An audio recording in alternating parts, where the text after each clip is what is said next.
जरा सोचिए एक ऐसी फौज के बारे में जो औपनिवेशिक शासन की राख से उठकर एक ग्लोबल सुपर पावर बन गई हो। यही कहानी है भारतीय सेना की। एक ऐसी ताकत जो संघर्ष की आग में तपकर और मजबूत हुई है। तो चलिए इस असाधारण सफर को और करीब से समझते हैं। जी हाँ, चौथा नंबर। 2025 के ग्लोबल फायर पावर इंडेक्स के मुताबिक ये दुनिया की चौथी सबसे ताकतवर सेना है। पर यह सिर्फ एक रैंकिंग नहीं है, इसके पीछे दशकों का संघर्ष, आधुनिकीकरण और जबरदस्त इच्छा शक्ति की कहानी है। लेकिन सबसे बड़ा सवाल तो यही है कि आखिर ये सब हुआ कैसे? एक बंटी हुई विरासत से लेकर एक न्यूक्लियर ताकत बनने तक का ये सफ़र कैसे तय किया गया? आइए इसी कहानी के पन्ने पलटते हैं। तो हमारी कहानी शुरू होती है साल 1947 से। वो दौर जब आज़ादी का जश्न तो था, लेकिन साथ में था बंटवारे का दर्द और भविष्य की अनिश्चितता। ये एक बहुत ही मुश्किल विरासत थी। आज़ादी के साथ ही ब्रिटिश इंडियन आर्मी का भी बंटवारा हो गया। सोचिए, ये कितना मुश्किल दौर रहा होगा। जो सैनिक कल तक एक साथ लड़ते थे, वो रातों रात दो अलग अलग देशों की सेनाओं का हिस्सा बन गए। और इस नई नई बनी भारतीय सेना को सच पूछिए तो संभलने का वक्त भी नहीं मिला। बंटवारे के फौरन बाद ही कश्मीर में जंग छिड़ गई, जो इसके लिए पहली अग्नि परीक्षा थी। इसके बाद के जो दशक थे, वो भारतीय सेना के लिए ऐसी ही कई अग्नि परीक्षाओं से भरे थे, जिन्होंने इसके भविष्य की दिशा हमेशा हमेशा के लिए तय कर दी। 1962 में चीन के साथ युद्ध एक बहुत बहुत बड़ा झटका था। ये एक ऐसी हार थी जिसने पूरे देश को हिलाकर रख दिया। इसने साफ साफ दिखा दिया कि सेना के पास न तो सही उपकरण थे, न ही तैयारी पूरी थी, और नेतृत्व में भी बड़ी गलतियां हुईं।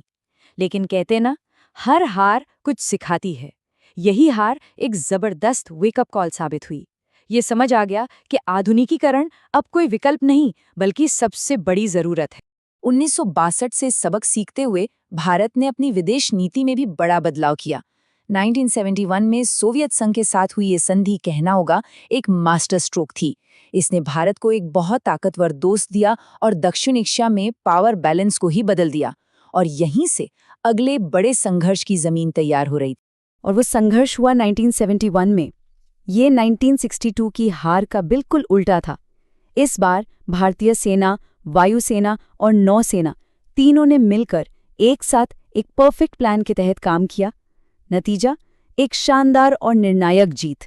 इस जीत ने न सिर्फ एक नए देश बांग्लादेश को जन्म दिया, बल्कि पूरी दुनिया को ये भी दिखा दिया कि भारतीय सेना कितनी तेजी से सीखती है और खुद को बदल सकती है।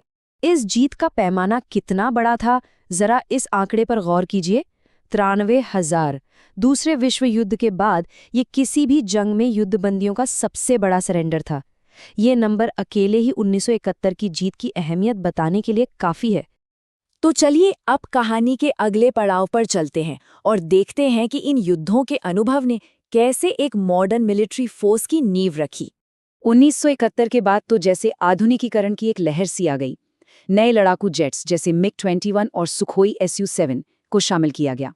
देश में ही HF-24 मारूद जैसे लड़ाकू विमान बनाने पर जोर दिया गया और स्पेशल फोर्सेस तैयार की गईं। मतलब ये सिर्फ नए हथियार खरीदने की बात नहीं थी, ये पूरी सोच को बदलने की बात थी।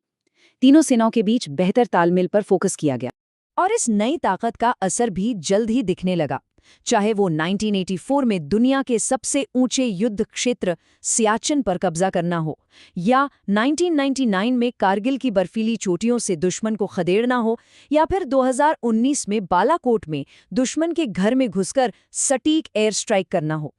इन ऑपरेशंस ने ये साबित कर दिया कि भारतीय सेना अब हर चुनौती के लिए तैयार है।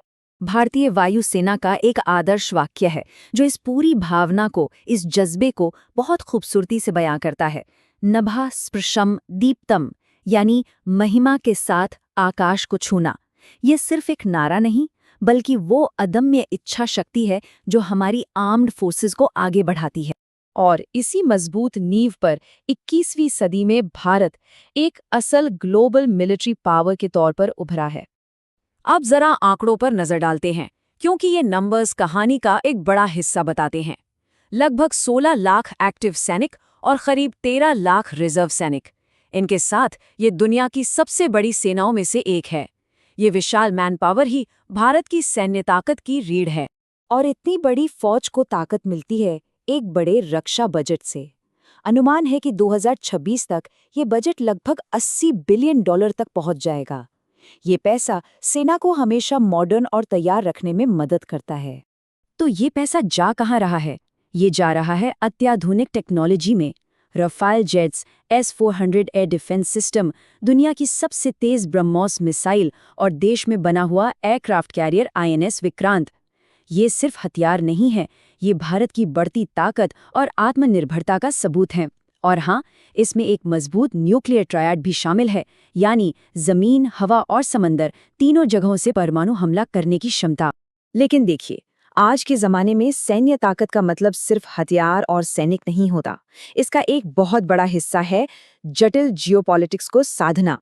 भारत का रणनीतिक संतुलन काफी दिलचस्प है।